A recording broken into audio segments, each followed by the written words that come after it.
Good morning friends and welcome to the pre-market view. We have seen smart pullback across the global markets. US markets were up about 0.35 to almost about 0.5% as the new home sales data came in weaker than expectations, and that has actually increased the probability of delay in the tapering, and that has led to smart pullback across most of the markets, also across most of the asset classes. So European markets too were up about 0.5 to almost about 1.5%. And today morning when we look at the Asian markets, excepting Japan, most of the markets are up 0.5 to almost about 1%. Japan is marginally down, and we have seen a very sharp pullback even in crude, which is currently quoting at about 111, which is not comforting for us. Even the gold prices have shot up to almost about 1400 levels.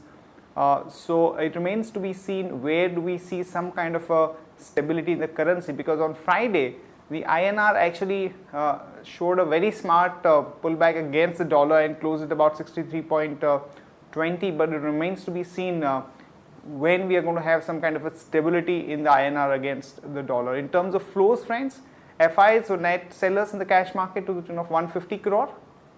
The domestic institutions, however, were biased to the tune of almost about 755 crore, and in the index futures we have seen the selling by the FIs to the tune of about 662 crore. So we are seeing continuous selling in both cash markets as well as in the index futures over the past about 5 to 7 trading sessions, so which is not very comforting for the market overall.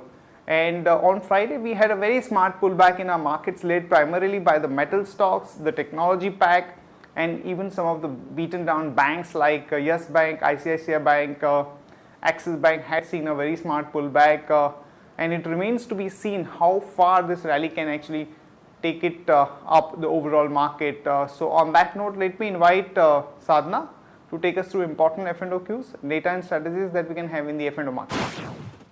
Good morning friends, let's have a view on derivatives. Extending their northward journey, the Indian equity markets snapped the Friday session with a gain of 0.86%. And in this period, we have seen market players have built up their short positions at higher levels. As we see, around 3.22 lakh shares were added in open interest, and Nifty futures premium turned into a discount of 10.75 points from the premium of 5.85 points. And put call ratio stands with same at 0.96, but we have seen put option has added more number of shares than call option. As we see in the options activity, 5,500 and 5,400 put option has seen a good number of activity in open interest, and in call strike of 5,500 as well as 5,600 has seen a good activity.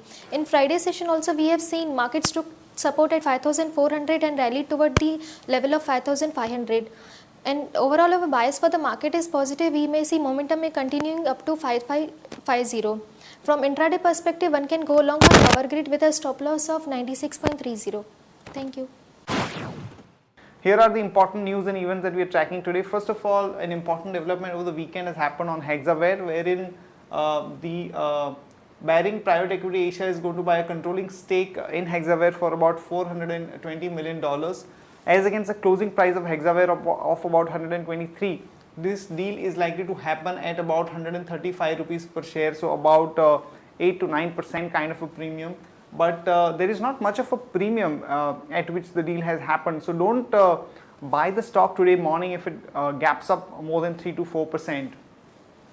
In another important development, Kotak Group is looking at buying the stake in MCX. They have already, it seems, bought some stake in the last few days, and if the regulatory pressure is there on the promoter of MCX, Jignesh Shah, to exit 26% stake, and if it is acquired by Kotak Group, there could be an interesting up move in the MCX stock over the next few days. So watch out for some interesting move in the MCX stock.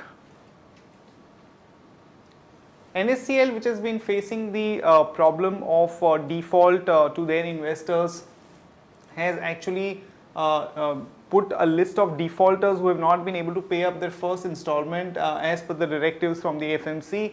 And GAIL India is looking at negotiating with a company in Qatar to million about 3 million tons of LNG at a price lower than the $14 per ton. So watch out for some positive action in GAIL India.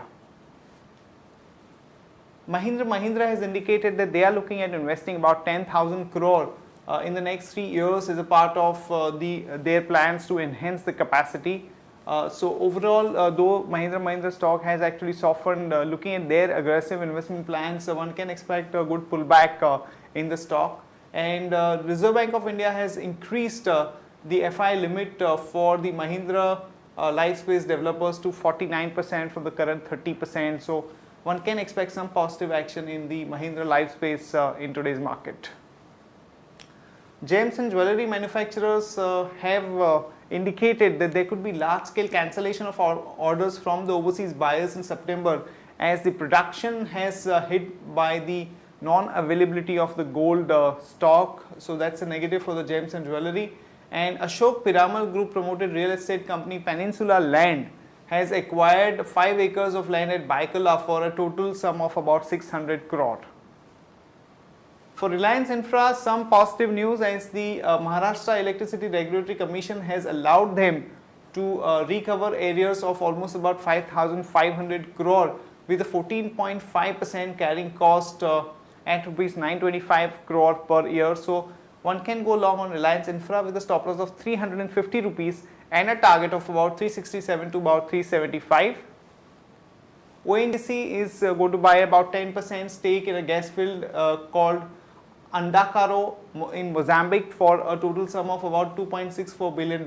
So one can go long on ONGC with a stop loss of 272 and a target of about 285 to about 291.